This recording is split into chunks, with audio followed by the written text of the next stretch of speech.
Monday morning. Blue sky, light traffic, coffee brewing in the kitchen. Sarah Mitchell kissed her husband goodbye, grabbed her keys, and drove to work, just like she had hundreds of times before. At 12:47 p.m., she texted, "Stepping out for lunch. Be back in 30." Everything felt normal. 30 minutes later, she was gone. No scream, no witnesses, no broken glass. Just an empty parking space and a car left behind. Somewhere between aisle 7 and a back hallway, an ordinary day turned deadly. How does someone vanish in the middle of the day in a crowded grocery store? And how does a normal Monday morning end in murder? This is the story of a routine lunch break that never ended. Monday morning in the quiet suburbs of Plano, Texas, started like any other. The sky was clear, sprinklers clicked rhythmically across green lawns, and commuters filled the highways heading toward Dallas. Nothing about that day hinted at violence. Sarah Mitchell, 29, woke up at 6:15 a.m. She was a project coordinator for a tech company and worked hybrid, 2 days at home, 3 in the office. That Monday, she was scheduled to go in. Her husband, Ryan Mitchell, kissed her goodbye in the kitchen while coffee brewed. They talked about weekend plans, laughed about their dog chewing up a pillow, and discussed an upcoming family barbecue. At 8:02 a.m., Sarah's security camera showed her backing out of the driveway in her silver SUV. Everything felt normal. At 12:47 p.m., Sarah sent a Slack message, "Stepping out for lunch. Be back in 30." She never returned. At 3:15 p.m., her manager tried calling. No answer. By 6:40 p.m., Ryan reported her missing. Police found her car in a grocery store parking lot less than 2 miles from her office. The engine was off. Her purse sat in the passenger seat. Her phone was gone. There were no signs of struggle in the vehicle. Security footage showed Sarah walking toward the store entrance at 12:51 p.m. Then, nothing. No footage of her leaving. No witnesses who remembered seeing her. By nightfall, detectives faced a chilling realization. A completely ordinary day had just turned deadly, and no one knew how. Investigators immediately pulled surveillance from every camera near the shopping plaza. At 12:51 p.m., Sarah is seen entering the store. She's wearing a light blue blouse and black slacks. Calm, focused, just another customer grabbing lunch. At 12:56 p.m., she appears briefly in the deli section. At 1:03 p.m., she's captured walking down aisle 7. At 1:07 p.m., she turns a corner toward the rear exit corridor. That's the last clear image of her. There is no footage of her leaving through the main entrance. No footage of her checking out. No footage of her exiting the building. Detectives checked the back hallway cameras. One camera facing the loading dock was malfunctioning that afternoon. The timing felt like more than coincidence. An employee remembered seeing a man in a gray hoodie near the hallway but couldn't describe his face. No screams were reported. No emergency calls. The store remained open and busy all afternoon. Customers shopped. Employees stocked shelves. Life went on. Yet somewhere between aisle 7 and that back corridor, something happened. Sarah had vanished in less than 10 minutes. Everything had looked normal. But normal can be dangerously deceptive. Crime scene technicians combed the parking lot overnight. Near the rear loading dock, they found a small detail, a broken bracelet clasp. Ryan later confirmed it belonged to Sarah. Nearby, faint tire impressions suggested a vehicle had idled briefly before leaving. No one reported seeing anything unusual. Investigators canvassed nearby businesses for additional footage. A fast food drive-thru camera across the street captured a dark pickup truck leaving the plaza at 1:14 p.m.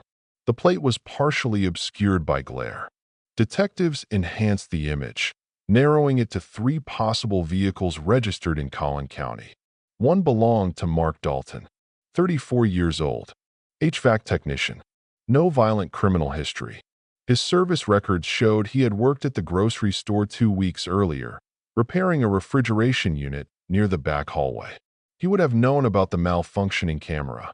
When questioned, Mark admitted he had been in the area for another service call but denied entering the store.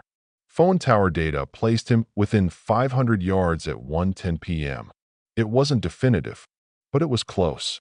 Too close. Mark Dalton agreed to speak voluntarily. He appeared calm, cooperative, almost casual. He said he stopped at a nearby gas station for lunch. Surveillance showed him there at 1:28 p.m., but between 12:45 and 1:20, there was a gap. He claimed he was driving.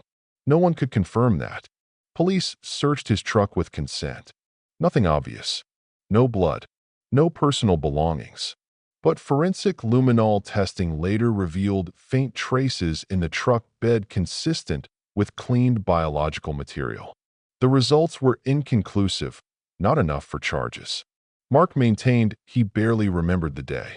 "I fix air conditioners," he told detectives. "I don't hurt people." Meanwhile, search teams scoured wooded areas and drainage fields within a 10-mile radius. Days turned into weeks. Media coverage intensified. The phrase, "everything felt normal," became the haunting headline across local news. But investigators still lacked one critical piece: a body. Without it, the case felt suspended in uncertainty.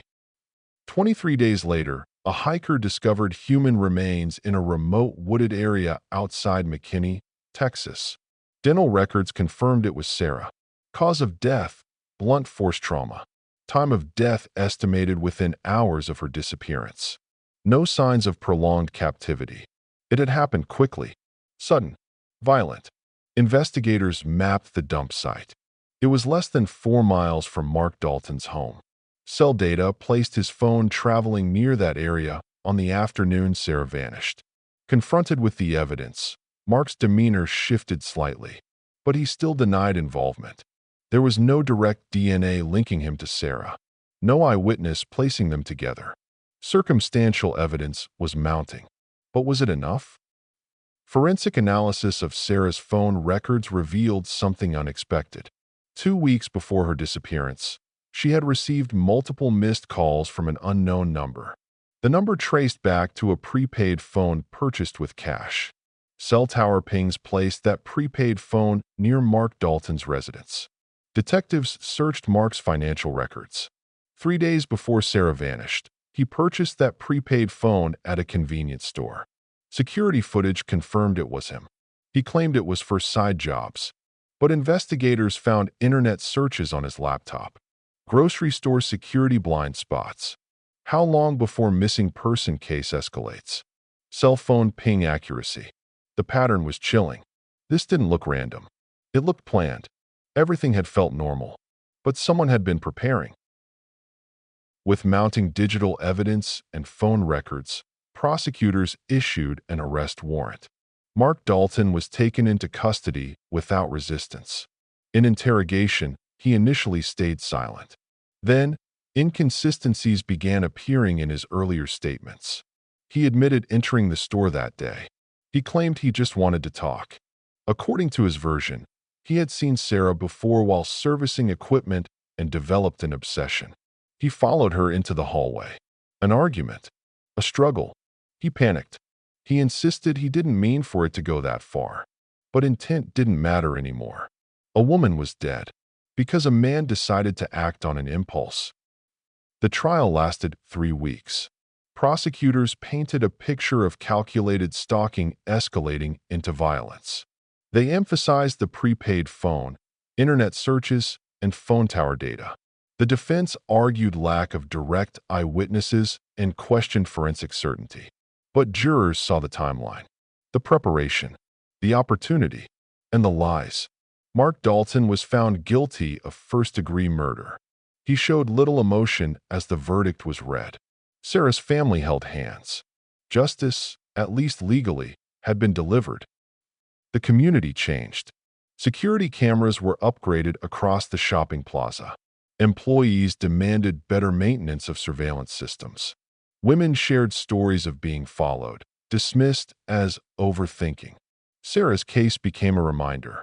Danger doesn't always look dramatic. It can blend into everyday life. She wasn't in a dark alley. She wasn't involved in risky behavior. She was grabbing lunch. On a normal Monday, the suddenness made it more terrifying. Because if it could happen there, it could happen anywhere. We like to believe tragedy announces itself. That violence comes with warning signs we can clearly see. But the truth is more unsettling. Most days feel ordinary, routine, safe. And sometimes, it's in that ordinary space where someone's hidden obsession quietly grows. Sarah Mitchell left her house believing it was just another Monday. Everything felt normal. And that's what makes this story powerful. Sudden crime doesn't always erupt from chaos. Sometimes it begins in silence. A glance, a fixation, a decision. One moment can separate normal life from irreversible loss. The lesson isn't to live in fear. It's to stay aware. Trust instincts. Take unusual behavior seriously.